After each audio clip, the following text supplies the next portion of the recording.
Now the time of counting the Omer, the weeks that we're going through now, which is the time of the 7 weeks that take us from the 7 weeks that take us from Pesach to Shavuos, are the time of counting. The mitzvah is to count, as I'm sure you're aware, count of the days and count of the weeks, and there are 49 days in this process, which takes us from an undeveloped or non-human or not fully human situation to the spiritually developed or fulfilled level of, or transcendent level, even beyond the human level, which is what Torah is on the 50th day. And there's much, of course, to say about this process. But one of the ideas here is that in these 7 weeks we go through the 7, if you like, mystical or spiritual forces or emanations or midas, whatever you want to call them. And of course the idea 49 is that in each of the 7 are contained, right? Which should be obvious, because if everything in the world is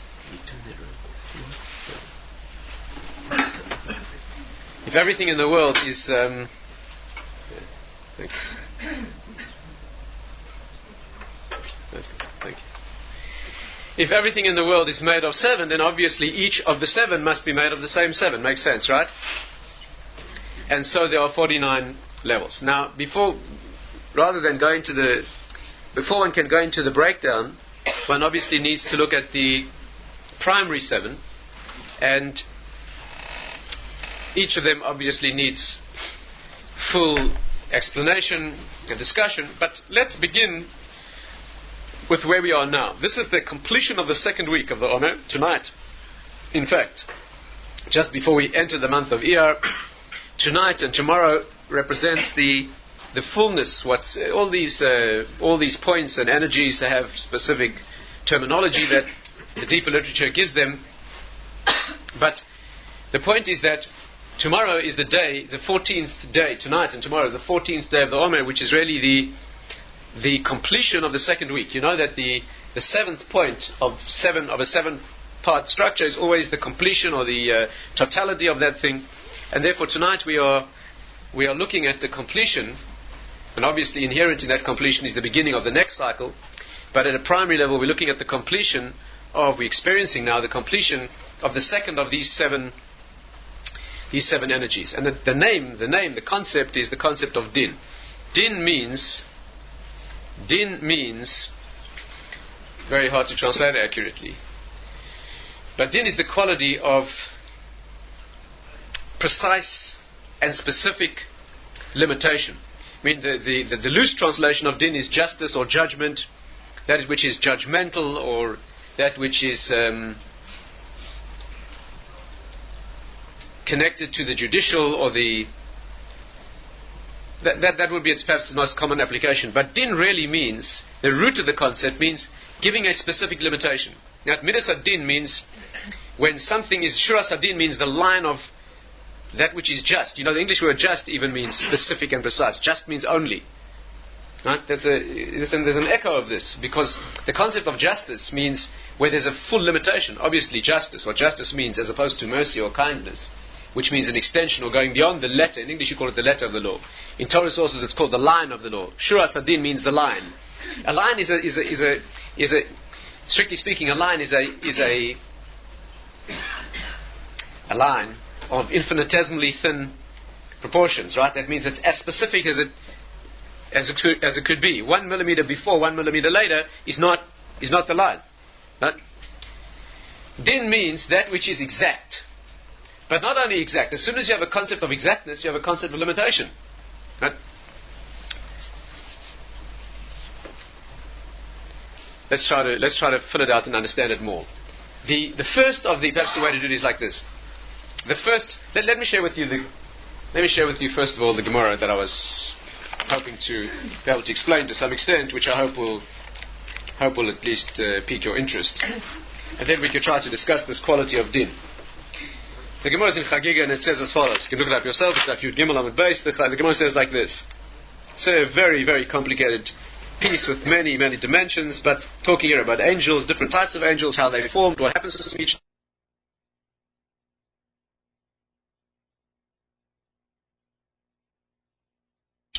What forms an angel, what creates him, what happens to him at the end of the day, what happens to him the next day. But all in terms of this quality of din. And the Gemara says like this. 1,000 or 1,000,000 of these particular creatures are servants of mine.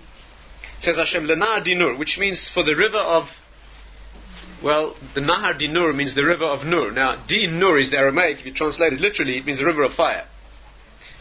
If you translate that word, instead of taking it as a name, you translate it as a concept, it translates as Nahar Dinur is the river of fire, meaning that these malachim, these angels, are immersed in the river of fire. Actually, the sources that explain it more fully say that it means at the end of the day, they become immersed in this fire and consumed, and then they reproduce the next day, or at least part of them. And that's what's Shenem, because it says Na Dinur, because the verse in Daniel talks about, Daniel, of course, the name Daniel means judgment, talks about this river which goes out before Hashem, talks about the 1,000,000 creatures that go through this process and how many there are and so forth. Where do they come from? Where does it come from?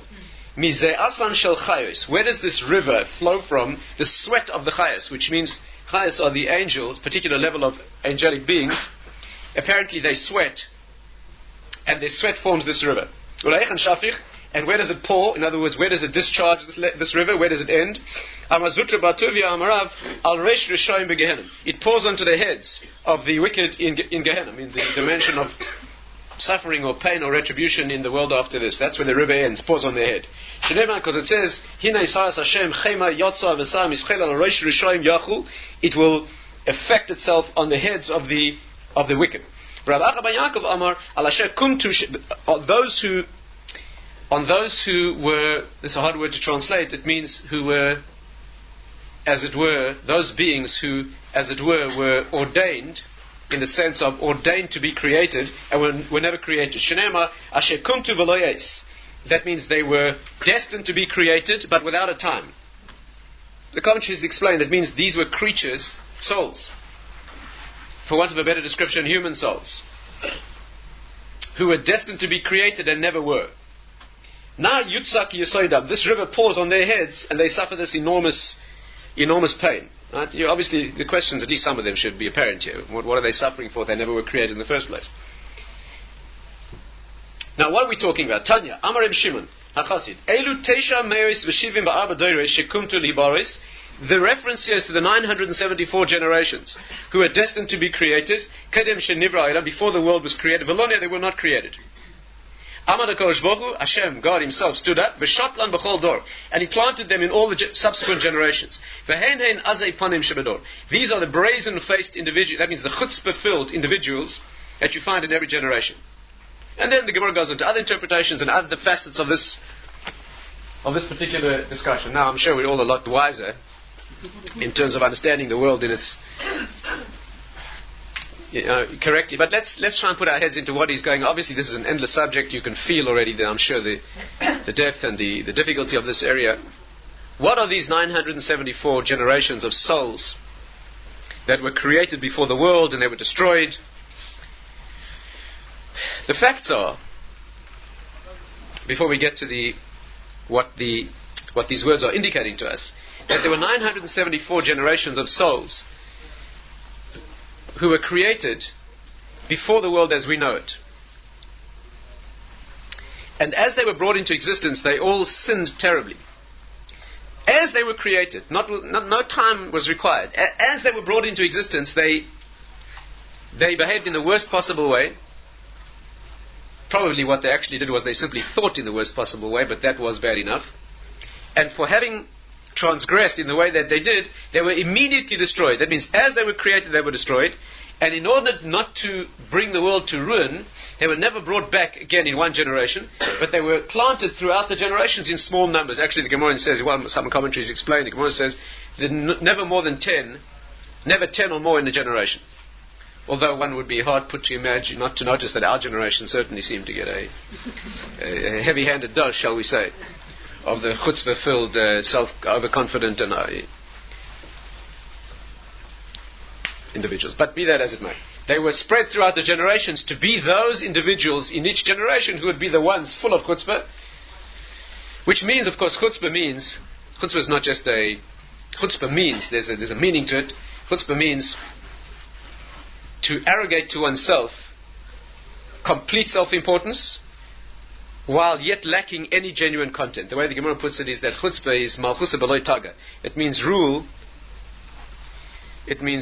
without a crown. Which means, of course, being like a king, but without the genuine symbol of kingship, right? If you want a crude picture of it, it would be somebody who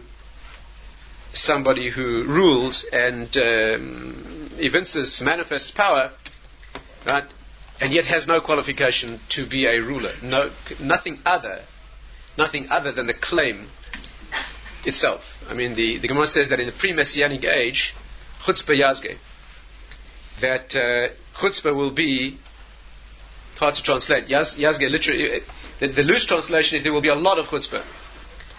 There will be a lot of chutzpah. Thanks. But if you translate it literally, that means there'll be tremendous, let's say, amplification or tremendous swelling or expression of chutzpah in the pre-Messianic generation. But if you translate it literally, chutzpah yazge means there will be enough chutzpah. Sagi means enough. And the Briskerov used to say what it really means is, I mean, it's a wry, sort of humor in it, but he used to say that chutzpah will be enough means that all you'll need in that generation will be chutzpah. That's all. It will be enough. That's all you need. All you need is bluster and self-confident sort of self-assertion, and that's all you'll need. Such will be the leaders of the generation, will be the people who claim to be able to be leaders, even though they have no qualification other than the desire to have the power, which is the silliest reason imaginable to give anybody power, is the fact that he wants power over you. I mean, who could be less responsible than somebody who all he wanted was to have the power over you that you've given him? Is ridiculous, but be that as it may, that's what will happen. So these were the individuals who were created as souls before the world was created. There's a lot that's written about it in many sources that we have, the deeper sources. This is one of the references here is to worlds that were created and destroyed before this. The Medrash says that before this world was created, worlds were created and destroyed. And there are many interpretations of that statement, but the one that's relevant to us this evening is these worlds of souls that were created and destroyed before the world. Obviously the question is, why did Hashem create worlds and destroy them? The same source says, Dain loy hanyali, dain hanyali. That means this doesn't help me, this is not what I want, this is not what I want, this is the one that I want. Those worlds were created, it says, like sparks that fly from the anvil. When a smith is working, the sparks they fly and then they extinguish, and they were not brought into existence. Until this world was created, obviously this raises many questions. What does it mean, worlds created that were not right? I mean, he doesn't make mistakes. What's going on here? What is going on here? Why, incidentally, 974? I mean, that I presume is obvious. No? Not obvious? It should be obvious. It says, Davat Siva le'elef doi, that the Torah, his word was commanded to 1,000 generations. And it says in Tehillim. That means that the Torah was to be given, and was given to the 1,000th generation.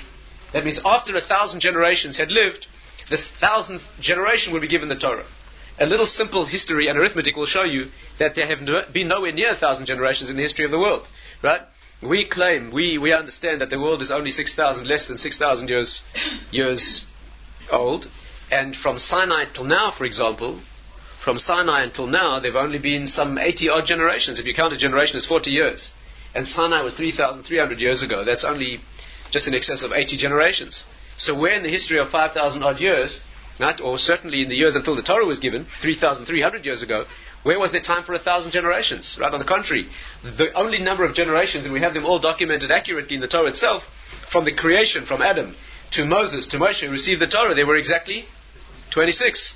Right? 10 from Adam to Noah, 10 from Noah to Avram, and 6 from Avram to Moshe, 26 generations.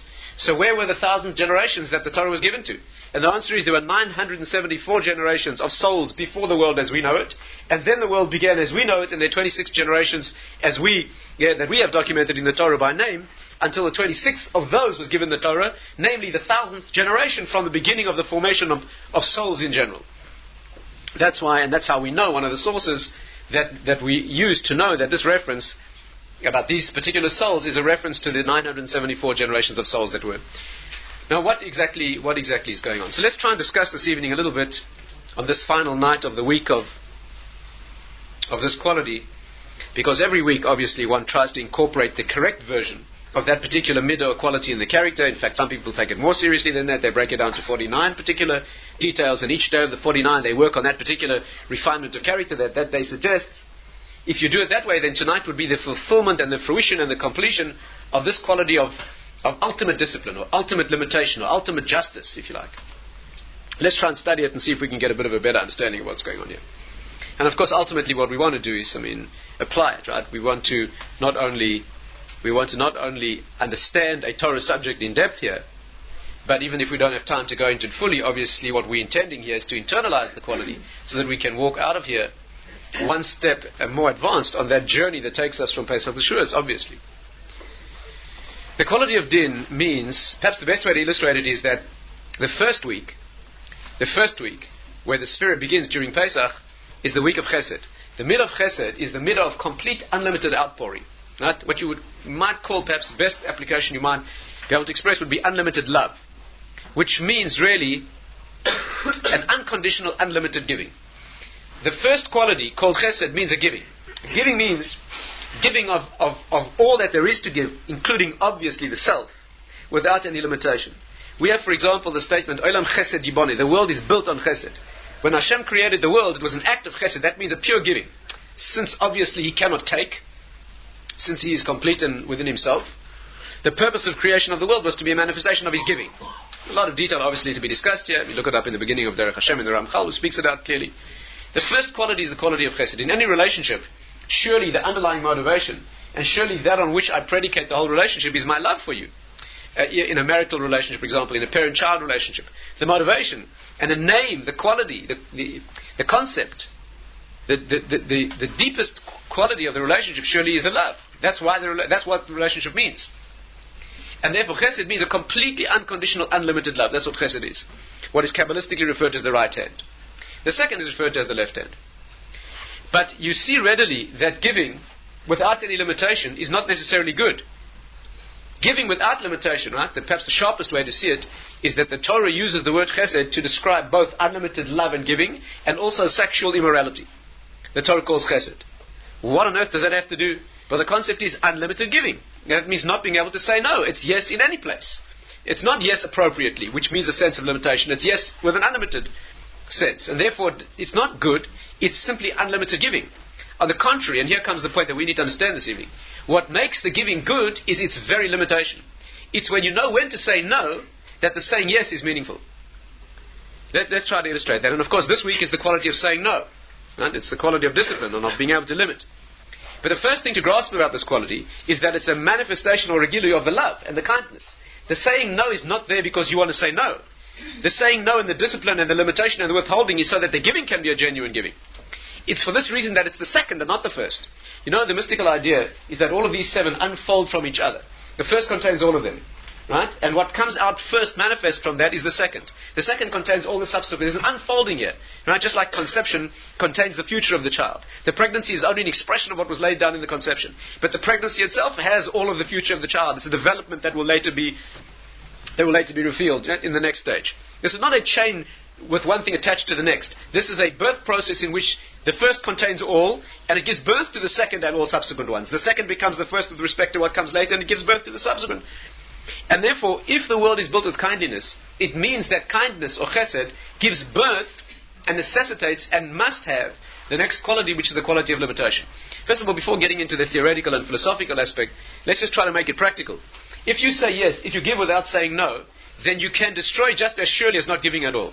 Right? If you develop a child, for example, right, you're responsible for a child as a parent, let's say, and you say yes to the child with no limitation.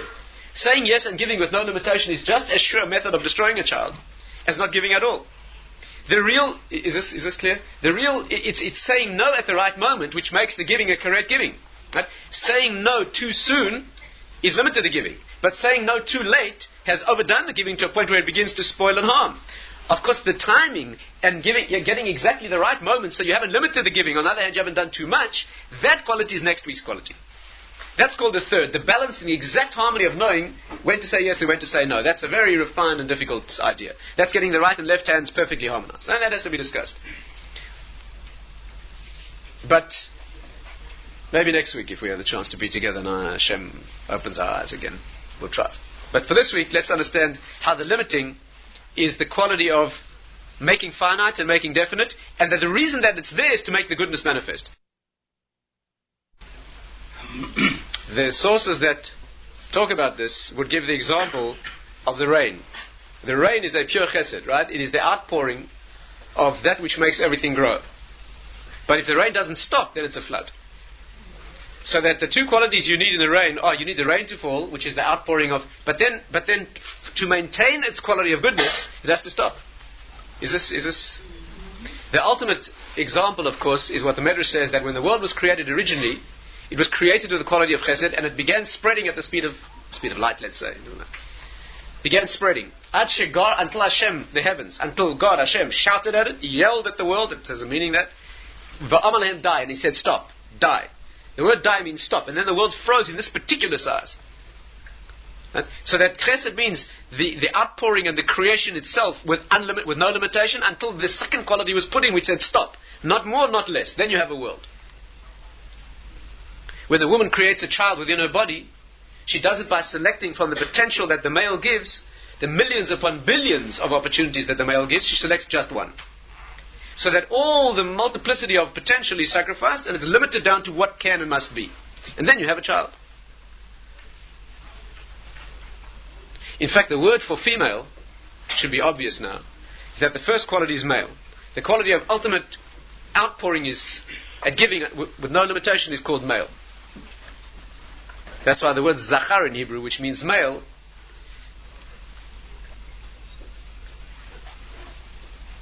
adds up to the same numerical value as bracha, which means a blessing. The word for female in Hebrew is nekeva. The literal meaning of that word in Hebrew means to fix and make finite. Right? Like it says, nakva schach alai v'tene. Fix your wages and I'll pay you. Give me a figure. Until you quote a figure, you can't be paid. You have the thrill of knowing that you could say more and more and more. But until you say the figure, you get nothing. The duality here is that there's a pain in saying a limitation. On the other hand, it makes it real. And therefore, in order to have genuine goodness, you must have the quality of detaching. I'll just give one more example, which is a practical one, which is very important, of course. To understand, again, it should be obvious. Is that genuine giving to someone is at the moment when you allow them to detach. When you give to someone and make them attached to you so that they need you, it's not a genuine giving. That, on the contrary, is a selfishness and a holding on to a sense of power. You know, a remarkable maturity in a relationship, for example, a parental relationship, is when to let go. Because, or if in a charitable relationship, for example, if I give you charity, but I hold you attached to me by having to come and, because you need me all the time, there's an element in that that's not charitable at all. But when I give you that which makes you independent of me, even though I no longer have the privilege and the thrill of giving you, but I make you independent of me, right, is a much deeper charity. Like they say in the secular world there, they say, instead of giving a man fish, teach him to fish. Right? Don't give him money, give him a fishing rod. Because then you set him up as independent. You set a person up in business. You don't just give him what to eat. You give him the opportunity. You know, an incredible example of this. And in Torah, the language always says it all. In Hebrew, the verb we use, amazing thing. The verb we use for giving kindness in Hebrew is gomel. We say gomel chesed, right? Gemilus chasodim, gomel chesed. Remarkably, the word gomel in Hebrew literally means to wean. Weaning means when the mother stops feeding the child milk. When the mother stops feeding the child, by yigamal, means, and he was weaned, taken off the breast, no more milk. Why on earth would you use as a verb for the giving of kindliness the moment when the giving stops? You hear the paradox. But the meaning is obvious. While the child is yet attached and dependent, there's one kind of kindness. But a far greater kindness is when the mother brings the child to the point that the child can now live without needing. There's a deep sadness in that, but there's a tremendous mature joy in that. And therefore, in our grasp is that there must be the detachment inherent in the attachment. Otherwise, it's not a genuine goodness. And therefore, when we say Goimel Chesed, it's a remarkable reminder. If you give someone something that maintains his attachment to you in humility and humiliation, perhaps, so that's not Goimel Chesed. Maybe Chesed, but it's not Goimel Chesed. Goimel Chesed when you give the person the opportunity to detach and be independent. I hope this is clear. So the quality we're talking about this week is the quality of din. Din means that which is... Now, the Medrash and the Gemara and Medrash says like this. When Hashem created the world, when God created the world, after the initial outpouring of His intention to create the world, to give us the opportunity to be, He began the creation with a quality of din. It says, Alaba Machshava, that means, very hard to translate, but it says, Alaba Machshava, it came up in his mind, Livres Olam B'din, to create the world with din. That means Hashem wanted to create a world in which things would be exact and specific, and ultimately limited. That means the letter of the law, as you say, would be exact. Ra she'en olam miskayin, he saw that the world could not exist like that, because in a world of pure din, you couldn't put a foot wrong. As soon as you did anything out of line, you'd be stepping out of reality. The punishment, actually, we would say spiritually, the consequence would be that you would disappear. The gift of life would be withdrawn immediately. He saw that the world would not survive that way. So he stood up, as it were, and he combined with the quality of din, of strict limitation and justice. He combined the quality of rachamim, which means, loosely translated, kindliness or mercy, let's say. Which means that if you put a foot wrong, you do something wrong, you're not held accountable to the strict and limited letter of the law. There's an extension, there's a second chance, there's an opportunity to plead, and therefore the world survives. Now, this idea presents many problems. First of all, what does it mean? When we say that he wanted to create the world with din, and then he saw that the world wouldn't survive, so he added rachamim, there are a number of fundamental questions. Again, these are fundamental Jewish ideas, okay? It's worth concentrating deeply, because Torah is built, these are the underpinnings, these are the energies that underlie Torah, okay? These are the 7 fundamental things that build the world. They may sound abstract and it may be a little difficult at first to grasp, but these are the pillars or the foundations on which everything is built. What does it mean, first of all, that he wanted to create the world with din and then saw that it wouldn't survive, so he added rachamim? When he made a mistake? When we're talking about Hashem, about God, Alaba Machshava, it occurred to him to build the world with din, then he saw that the world wouldn't survive, so then he added rachamim. Right? What is this? You realize we're talking here about nothing other than creating souls that in fact could not survive and died. So then he created souls afterwards, namely Adam, and the rest of history that could survive, on a different basis entirely. What does it mean that it occurred to him, but it wasn't viable or feasible, and therefore And secondly, how can you combine mercy? How can you combine mercy with din? Din, that's a contradiction in terms. Din means that which is exact. You can't combine something that's not exact with something that's exact and still have that which is exact. You can't do that. You could say, it would have made sense to our intellect to say, he wanted to create the world with justice, with din, saw that it wasn't viable, set aside the din, and created the world with rachamim, with mercy, with extensions, with kindness, that you can understand. But how on earth can you possibly combine... Are you with me? Din means that it's exact. How can you combine non-exactness with exactness and still have exactness? How can you do that? You can do away with that which is exact and make something else not exact. That we understand. But the word isn't. The word is shitta. That means shituf means partnered. He combined a partnership of that which is exact and strict, that which isn't. Well, what does that mean? He never took away the din. The din remains. The world is based on din. But somehow there's an admixture of rachamim. What on earth is... Incidentally, the word rachamim means mixture. You know that? The word rachamim in Hebrew is not the same as chesed. Chesed is the pure right-hand side. Giving. Unlimited giving. Din is the pure left-hand side. Rachamim is a kindness that itself is a combination. The word rechem, which is the root of the word rachamim, means the womb, which is a central organ. Right? In fact, in the deeper sources, they talk about chesed, din, rachamim, chadar. Right chesed, left din, the middle rachamim, which is a combination. Very few central organs in the body. Almost none. Almost none. Only the tongue, essentially. That the bris of the tongue and the bris milah, or in the female is the rechem, the womb.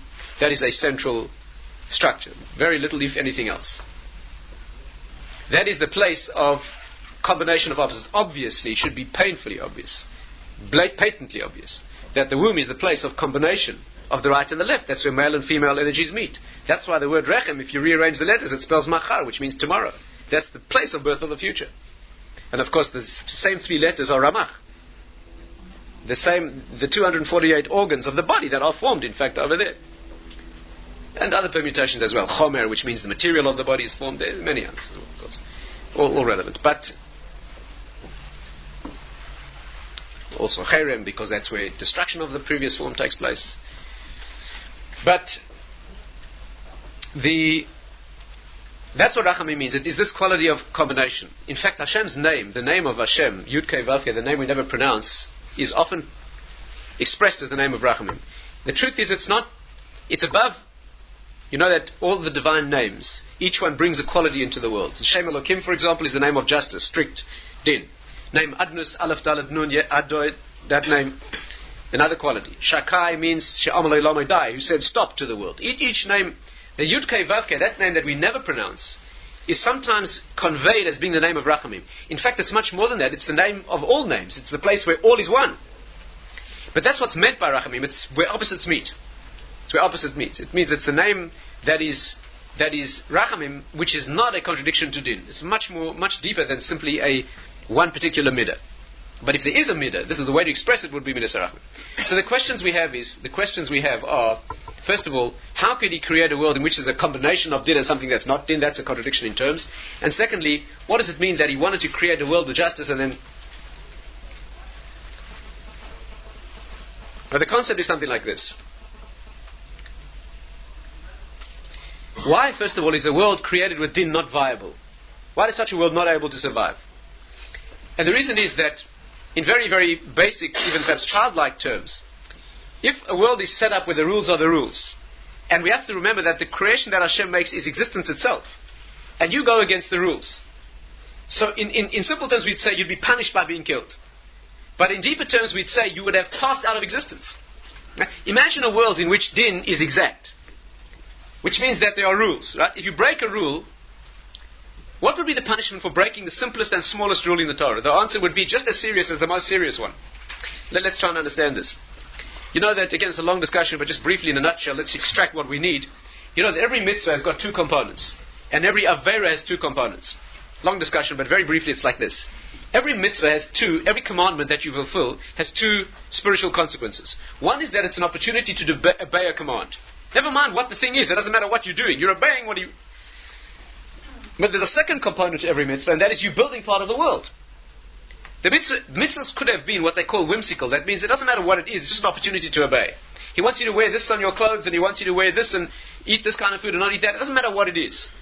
It's an opportunity for an exercise in discipline and obedience. But our concept is mitzvahs aren't like that. Mitzvahs aren't only an opportunity to obey. Each mitzvah builds a part of the world. It is also an opportunity to obey and do what he wants. But it's also that he's trusted you with building that part of the world that corresponds to that mitzvah. The mitzvah is an exercise in building the world. It therefore follows that when you disobey, when you break something, you're first of all disobeying an order of the king, and you're secondly harming part of the world. And what is the punishment for those two components? And the conclusion is remarkable. The punishment for harming part of the world depends what part of the world you harmed. Because the damage there is what comes back and affects you, since the whole world is built on midah keneged midah. One of the most primary expressions of din in the world is that you get only what you do. Can you see how that is measure? We call it measure for measure. Right? We call it midah keneged midah. Measurement for measurement exactly.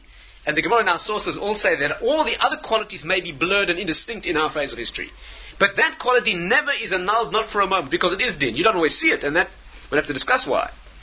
But it means that always whatever you do is exactly affecting you, exactly the way you did it, and doesn't happen to you until... That means... Yeah. So it depends what you did. That will be the degree of damage. But you didn't only do that damage, you also disobeyed. Let me put it to you in very childlike terms. Let's say you're standing in the presence of the king. And the king says, I hereby give you certain orders. One of my orders is, don't kill any of my subjects. And another of my orders is, don't spit on the floor in the palace. And as the king says that, you go, and you spit on the floor. Do you know what they do? The fellows at the side with they walk over and they take your head off immediately. You only spat on the floor. That's not the point. The point is that you flagrantly disobeyed an order of the king. You might have done less intrinsic damage to his kingdom by spitting on the floor than by killing one of his subjects, and no question about that. But in terms of a flagrant disobedience of an order, it doesn't make a difference what. Is the point clear? And therefore, if the world was posited on pure din, and you put a foot wrong, it doesn't matter what it was. It could be a thought out of line. You would have disobeyed, you would damage, you would have gone against, you would have controverted reality, and you would disappear instantly. So he wanted to create a world like that, saw that it couldn't survive, and mixed it with Rachamim. You know what that means? He doesn't make mistakes. He did create a world like that. He did create a world of din. And he mixed with Rachamim too. Can you understand that? No. You can't understand that, and it's the same paradox that all of Judaism is built on. That Hashem is one, and yet He's the origin and being and essence of a world that is multiple. Right? And there are many examples of this paradox. Perhaps the primary one, and we certainly can't go into this evening, the primary one is no question what we call Einod Milvadi, that Hashem is one. Hashem Echad, He's one, Einod, there's nothing besides Him, and yet there's you and me. How can you be you and me be me, and up and down, and all the differences in the world, all the particular differentiated entities in the world be separate and different? They're all part of one Hashem, one God. We can't understand. We can say it, but we can't grasp that. That's the paradox of Yud-Kei Vav-Kei. That's what it means. He's the point and origin of paradox in our minds. Perhaps the most famous application is called Yediyah and Bechira. The contradiction between foreknowledge and free will. How can you have free will if He knows beforehand what you're going to do?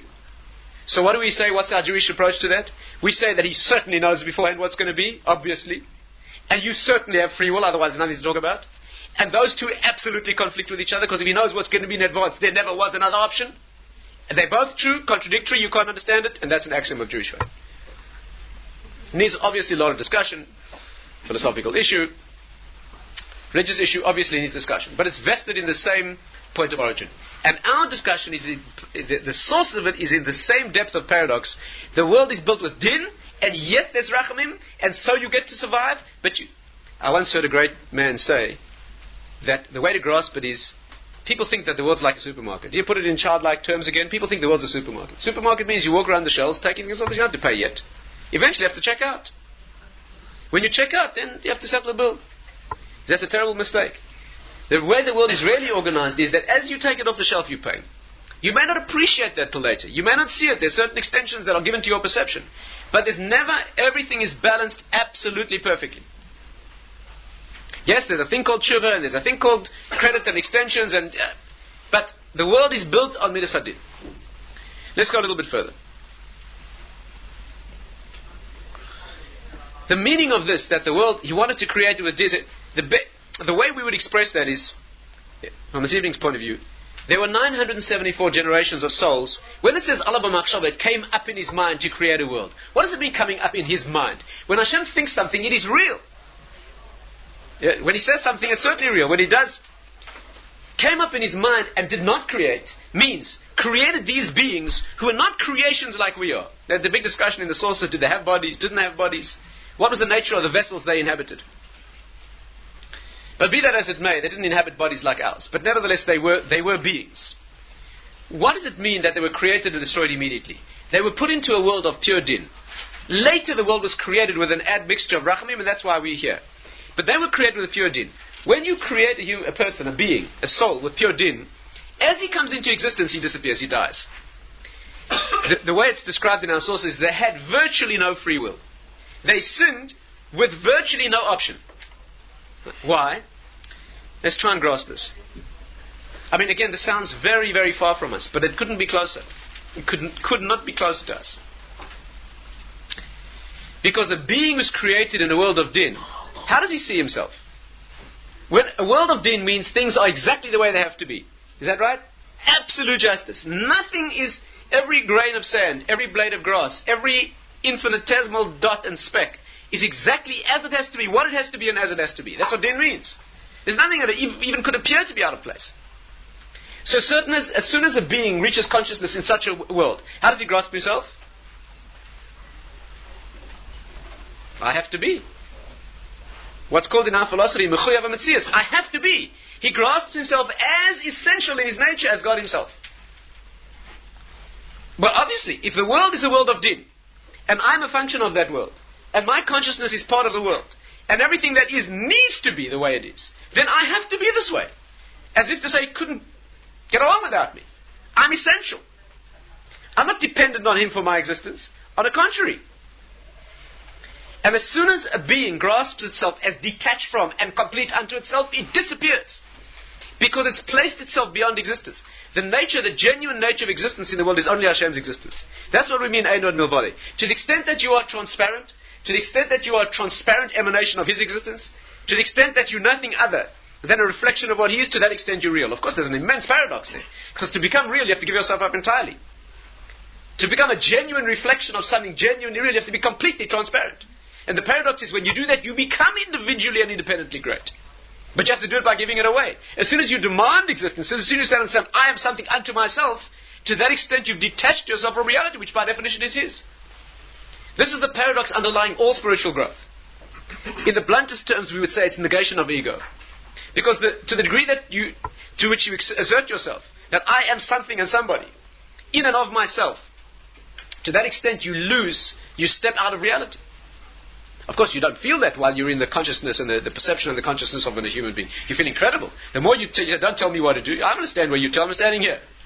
In that moment when you do what he does not want you to do, you feel a tremendous sense of your own essence and your own being. But in fact, when clarity is revealed, Sfas Emes says, perhaps illustrated like this. Sfas Emes says an amazing. He says like this. You know what it means to be created B'Tselem Elokim, in the image of God? What does it mean to be B'Tselem Elokim? To be in the image of Hashem. So he builds it like this. He says, imagine, beyond imagination, but imagine that in Hashem's mind, as it were, in God's mind, there's a desire. The desire is that a certain thing should be done. So what does he do? He brings it into formulation as a commandment. Brings it down, as it were, into a commandment. And then he stops. He issues the command and he stops. He doesn't fulfill it. He doesn't do what he wants done. He issues the command and he wants you to do it.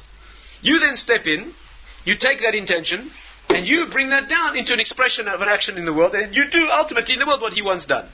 Look at the picture, look at the pattern. The very top, as it were, I mean, this is not really to be seen in graphic terms, obviously. But you can do this for the purpose of understanding. At the root is his desire, what he wants done. It comes down into the formulation of a commandment. You then step into that place. You take upon yourself that desire.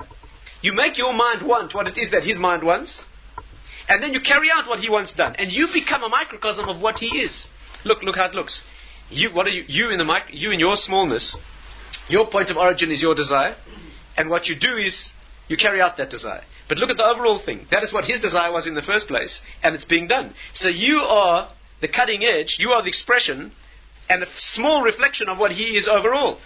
To do that, you have to blend in and put yourself into that position where you become the part that's active in what it is that he wants. That's what we say. Say Ritzoncha Ritzonim. Make your desire his. Make his desire yours. In that moment that you make your desire his and you bring it perfectly into line and harmony with what he wants, you become, as it were, part of him. What's the opposite? You say, don't tell me what to do, and you step aside. I'll do what I want. And you step out of the path of energy that is reality. In that moment that you step aside, you feel cosmic in your greatness, because you are the point of origin, nothing above you. You now formulate your own original desire. There's a divine thrill in that. Because you now formulate your own independent desire. No one told me what to do. I do this because I want it. I want it simply because I want it, and you do it. But in that moment you incur two sins. One is you've now done something that shouldn't have been done, and secondly you left a piece of reality unbuilt. Because you should have been fulfilling at that moment that which was meant to happen. And you stepped out of reality that moment. So the paradox is that you feel enormous in your dimensions then, because in that moment you are all there is. That feeling and that effort is called idolatry. That's a consciousness of self as divorced from and separate from and all that there is.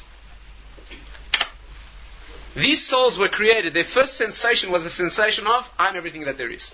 I'm an essential part of, I'm not an emanation of anything else. I am necessary. I'm complete unto myself and I'm necessary. All the great Nimrod, for example. Nimrod, the original king of the world. When all humanity was united in one language and one culture. Nimrod means the one who rebelled. He taught that he was the creator of the world. Imagine a human being. And all the greats of the black side, the dark side, did that. Pharaoh, for example. Paroi.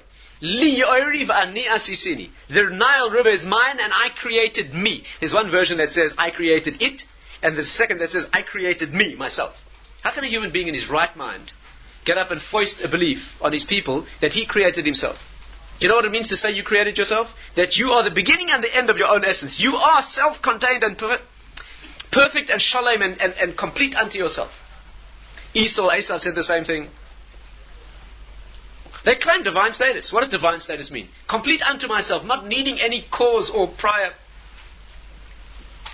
And if you think it's ludicrous, that's exactly what you and I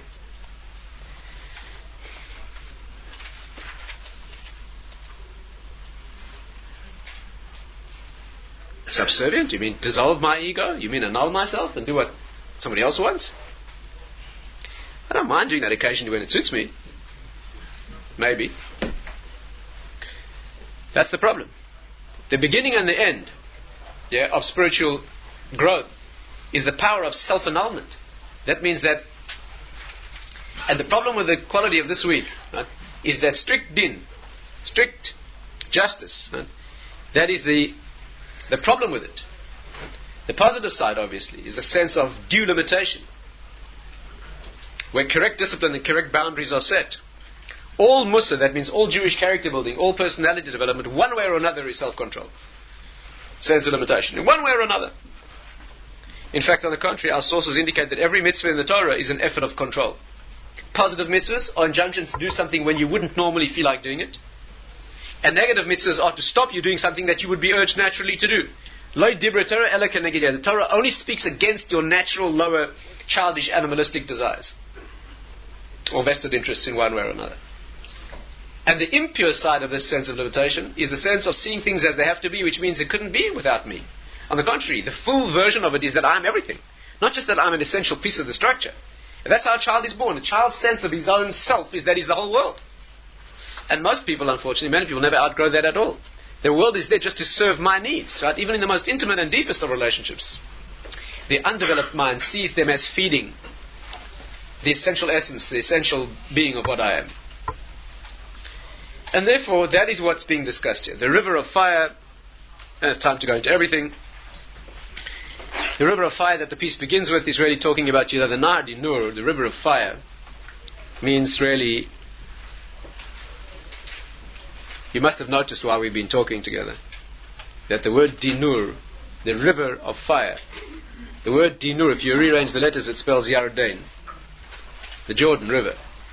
Right? Which is the river that bounds the holiness from that which is external, the land of Israel, from the outside lands. At the Jordan. This is not a political talk this evening. But that's what it is. It's the Jordan River. And the word Yarden is comprised of two components, one of which is Dan, which means din. It's the river of fire is always the quality. Fire is always the quality of din. To be dissolved in that river, that means to be burned in that river. That means that's the the Marami Pano says a beautiful, very, very strikingly amazing and beautiful thing. What does it mean that the river is comprised of the sweat of the Chayas? What does it mean? This river is comprised of sweat of these particular angels. The sweat of these angels, of the Chayos, that forms this river and pours onto the heads of those who are immersed in this river, those who sit in that dimension of pain because their actions have generated negativity. What does that mean? Just let's give one interpretation that's very beautiful. We said that the whole world is based on midah keneged midah, measure for measure. Those who sit in that dimension of pain are there only because they generated it. How do you see that in this statement? You know who these angels are, the Chayes? Do you know who they are? They are the angels who hold up the kisei. Their job, the job of these angels, they are those who hold up the throne, the divine throne, the kisei. They hold Hashem, as it were, aloft. He sits on the throne. That is not a job that takes any work. Because all spiritual things that need to be carried, on the contrary, they carry the ones who carry them. What makes the throne heavy is the evil of people who live in negative. That means the wicked, evil people on earth. What do? They bring down Hashem's throne. They make it heavy to be carried. The angels need to understand what's going on here. These malachim need to work. The chayas need to work to keep the glory, to keep Hashem's presence, to keep that which is pure and good and spiritual and wonderful in the world, to keep it aloft. People should see that. But people who perpetrate evil, and without getting any more specific than necessary, people who perpetrate mayhem and chaos and murder and bloodshed, and especially in the name of immorality, or any evil in the world. So the direct attack is on the spiritual source. That's where the direct attack is. The world no longer is a reflection of those values. On the contrary, so the chayas, there's spiritual work that needs to be done to uphold that And that sweat, as it were, is exactly in proportion to the Chilul Hashem. That work is exactly, obviously, in proportion. It's now the effort that must be put in to keep the world reflecting what it should. And therefore it pours down exactly on the heads of the ones who caused that work to be done in the first place, which is... It's a particularly beautiful insight. It comes from one of the great Kabbalistic masters of the last couple of centuries. That's the way the sages coined the way they phrased their statements in these mysterious and often difficult to understand statements. But that's what it is. And therefore, let's sum up for this evening. We said that this night brings to a close the week of the quality of din. The quality is that of absolute, complete limitation, where there's no admixture of any release or extension or credit or mercy, let's say. The ultimate level of human existence is in fact to live at that level, like Rabbi Akiva, where you can take full responsibility, where you can live in such a world. You don't need extensions, you don't need credit, you don't need handouts. That was the ultimate aim, and that is how the world will be. Underlying our perceptions, it is like that. Those beings were created, they died instantly. As they grasped themselves as independent, so they became independent. Independent means detached from the source. Detached from the source means non-existent. What became of them was exactly what they... Who is their counterpart in the world of the nations? Amalek. Amalek is that nation that lives to destroy Jews, even suicidally. What's the punishment of Amalek in the end of days? Unlike all other nations, disappear entirely. They will disappear entirely. The Tzadok is quite clear. There's no redeeming feature, no sanctity to be drawn out of them, not even a spark. Disappear entirely. What is the reason? What's the midah keneged midah? Why did they disappear entirely? Because their total reason for existence is destroying the Jewish people. Right? Say some of our sources, what would in fact be the result of destroying the Jewish people entirely? The world would end. Because the world is here for us to bring Torah into it. So what they get at the end of history is exactly what they would have got had they done what they try to do. Disappear entirely. Bring the world into total non-existence. So that is exactly what happens to them. Again, the same idea. So that's a beginning of an insight into this short piece of Gemara, with the angels who are created every day and sink into that river of fire every night, until the parts that haven't been expressed are brought out the next day, and so the cycle goes on. That river that separates the land of Kedusha from the land outside. And that is the introduction to the parallel concept of the 974 generations of Neshamas that were created. We have sources that indicate that when Adam came on the scene as the 975th generation, the reason that he did what he did and asserted himself where he shouldn't have, because that's what he did. Right? He did what he wasn't supposed to do in an assertion of self. His command was to do nothing. Can you see how he was a continuation of the previous generations? His commandment was not to do a mitzvah. His commandment was to do nothing. Don't touch, don't eat, rather. Don't eat the fruit of the tree. He wasn't asked to do and to support the world and build it. He was asked not to break it. Don't assert yourself. Sit passive and admit that I, said Hashem, am everything. But he couldn't do that. He had to bring himself into assertion. And some of our sources say he was trying to save the 974 generations, lift them on his shoulders. Which ultimately will, of course, happen. And the message, of course, if you need to take home a message beyond the Torah of the issue, is that the work in the soul that has to be done here and comes to its completion on this particular day is the very difficult, ultimately difficult work of complete self-negation, or rather the discovery of self in the destruction of vested interests. It's not we don't hold our process, our Jewish concept of self-development is not to disappear as an entity. We are trying not to kill our personalities and our talents and our abilities. On the contrary, those have to be brought to flaming fruition and fulfillment. You're given a personality and unique tools and talents to use, not to destroy. You have to use those. But what has to be destroyed is the vested interest. What we call the farzich. That means for me that's in it. Not the childish vested interest that I'm doing it as an expression of me. Because the paradox is when you come to express you, that's in fact all you manage to express, which is your nothingness, your littleness, your smallness. The correct motivation is to destroy those vested interests, so what you in fact end up expressing is that which is cosmically great.